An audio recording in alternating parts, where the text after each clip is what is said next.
Baik, selamat berjumpa lagi teman-teman sahabat Cak TV ya. Dan kali ini kita akan berbicara tentang bisnis umroh. Jadi sebenarnya bisnis umroh itu ada beberapa produk. Makanya nanti kita akan bicara tentang produk dari bisnis travel umroh ini. Kemudian juga tentang bisnisnya seperti apa gitu ya. Jadi duanya akan kita bahas tentang bisnisnya apa, bagaimana, produknya seperti apa, eh, nanti yang cocok untuk Anda seperti apa, karena semuanya bisa. Artinya begini, siapapun Anda, apakah Anda punya modal atau tidak, akan bisa melaksanakan atau menjalankan bisnis travel umroh ini ya. Bagaimanapun kondisinya, Anda bisa menjalankan itu. Anda punya modal atau tidak, itu ya, tetap bisa menjalankan. Jadi dua hal yang akan kita bahas, yaitu tentang bisnisnya dan tentang produknya. Oke, sebelum kita lanjutkan lagi, untuk Anda yang baru saja bergabung di channel Cak TV, jangan lupa tekan tombol subscribe-nya terlebih dahulu. Kemudian tekan tombol loncengnya, supaya nanti kalau ada update video terbaru tentang bisnis, Anda akan mendapatkan informasinya.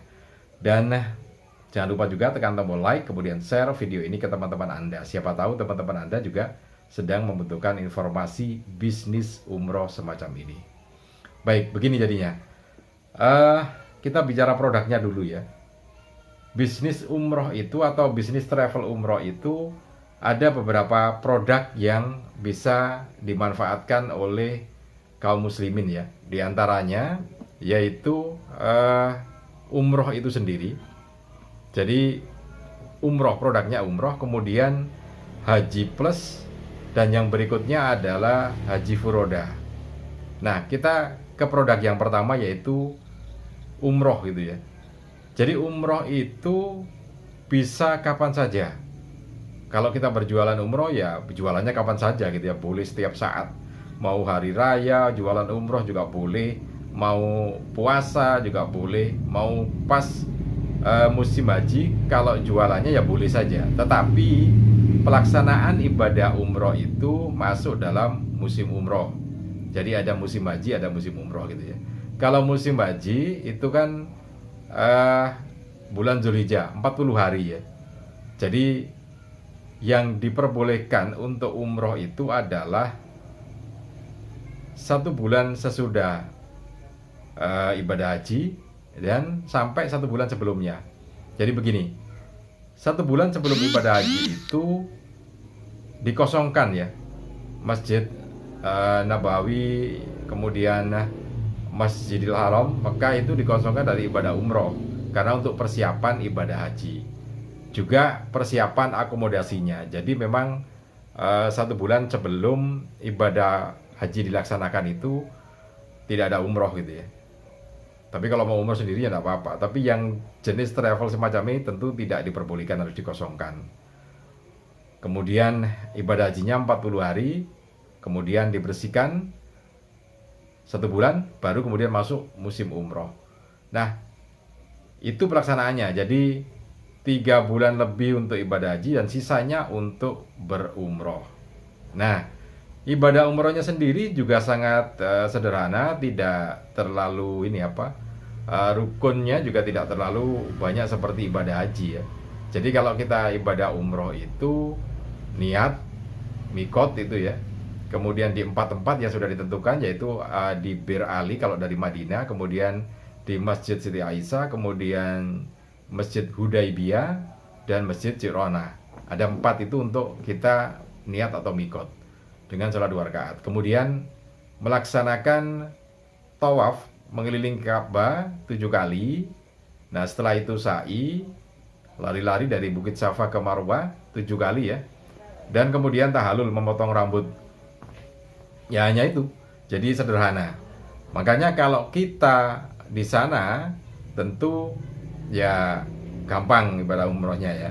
Jadi biasanya kalau kita ikut yang 9 hari itu 3 hari di Madinah, 4 hari di Masjidil Haram atau di Mekah. Jadi perjalanannya 2 hari, 7 hari ya. Nah, itu untuk produk umroh. Harganya antara 25 juta ke atas tergantung fasilitasnya ya. Oke, itu. Kemudian kita juga bisa berjualan Haji Plus. Haji Plus itu ya sama dengan haji yang lainnya, hanya waktunya lebih singkat, kemudian harganya lebih mahal. Sekarang sekitar 175 ke atas ya, berkisar itu, tergantung nanti mata uang dolar Amerika Serikat perkembangannya seperti apa. Waktu tunggunya 5 tahun sampai 7 tahun. Jadi kalau ada Haji Plus langsung berangkat, no, nggak ada ya. Haji Plus itu tetap ada waktu tunggunya,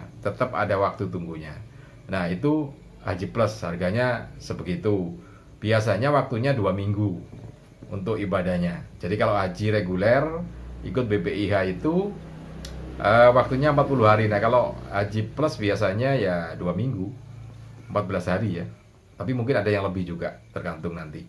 Nah, itu Haji Plus. Kemudian yang berikutnya Haji Furoda. Haji Furoda juga biasanya melalui biro umroh atau travel ya, dan itu memang mahal harganya, kemudian bisa langsung berangkat tahun itu, tapi harus dipastikan gitu ya, Nah, secara keseluruhan semacam itu untuk produknya.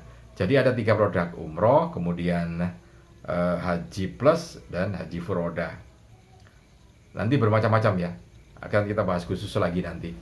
Nah, tentang bisnisnya bagaimana? Nah, ini yang kita akan bicara tentang bisnisnya. Jadi kalau ibadahnya sendiri nggak bisa dibisniskan, umroh ya umroh aja, nggak ada yang memberi ngasih tiket ada untuk umroh, nggak ada. Ya sama dengan sholat, nggak ada bisnisnya. Yang di bisnisnya itu adalah travelnya, akomodasinya. Jadi jasa untuk pengurusannya itu yang jadi bisnis gitu ya. Nah, Anda yang tidak punya modal, apakah bisa menjalankan bisnis umroh, Haji Plus dan juga Furoda? Tentu saja bisa. Gampang caranya. Kalau Anda punya niatan untuk menjalankan bisnis travel umroh, datang saja ke biro umroh terdekat di tempat Anda. Katakan Anda ingin memasarkan produk umroh Haji Plus dan Haji Furoda, itu pasti diterima. Tinggal nanti komisinya atau bagi hasilnya seperti apa. Nah, itu tergantung kesepakatan Anda dengan biro umroh itu. Yang nol modal dalam artian modal material ya. Kalau Anda punya kemampuan untuk marketing, pemasaran ya sangat bagus. Silakan Anda bisa ikut dalam bisnis semacam itu. Itu bisa sampai jutaan loh itu. Untuk apa? Kalau Anda bisa menjalankan bisnis umroh hanya dengan modal pikiran, kemudian tenaga, jadi wiraniaganya, marketingnya, Anda bisa dapat cuan banyak gitu ya. Karena untuk satu kali 1% itu tergantung nanti, tapi biasanya bisa ratusan ribu sampai jutaan rupiah untuk Anda gitu ya. Nah, itu bisnisnya kalau Anda tidak punya modal. Nah, itu bebas usianya, pokoknya dewasa, bahkan sampai Anda berapapun usianya, kalau Anda bisa memasarkan itu ya tidak ada masalah gitu ya. Bebas, silakan gitu ya. Kemudian yang berikutnya, kalau Anda masih muda ya bisa jadi marketingnya tentu saja. Nah, yang berikutnya, kalau Anda memiliki modal, memiliki pengalaman, itu Anda bisa mendirikan biro umroh sendiri. Nah, tapi kan itu butuh modal gitu ya, butuh modal. Modal dalam artian begini, untuk pengurusan legalitasnya, kemudian juga Anda harus membuka kantor, perizinan dan segala macamnya, operasional perusahaan, Anda butuh modal itu dan modalnya besar. Kalau Anda punya itu, tinggal Anda mengkoordinir, mencari orang yang bisa dipercaya untuk jadi direktur atau minimal yang mengelola biro travel umroh Anda. Tentu yang berpengalaman ya, tidak sembarangan. Nah, itu yang bisa Anda lakukan tentang bisnis travel umroh, kemudian Haji Plus dan juga Haji Furoda. Nah, macam-macam produknya nanti akan kita bahas detail lagi ya. Tapi intinya semuanya bisa. Nah, nanti kita akan bahas tentang umroh itu sendiri, kenapa ada yang murah, ada yang sampai 22 juta gitu ya. Kemudian juga ada yang di bawah itu. Nanti akan kita bahas semuanya. Ada yang backpacker gitu ya, ada yang murah tapi harus mampir dulu ke Brunei, Malaysia, dan juga beberapa tempat lainnya. Nah, itu tentu ada juga yang semacam itu. Tergantung dari harganya nanti seperti apa, akomodasinya seperti apa. Seperti yang saya sampaikan tadi bahwa umroh sendiri ibadah, tidak akan kena charge. Jadi kalau Anda sholat, ada haji, ya nggak ada charge. Yang di charge, yang biaya itu adalah akomodasi, kemudian travelnya gitu ya. Oke, mudah-mudahan ini bisa jadi catatan tersendiri untuk Anda. Terima kasih dan sukses selalu untuk Anda.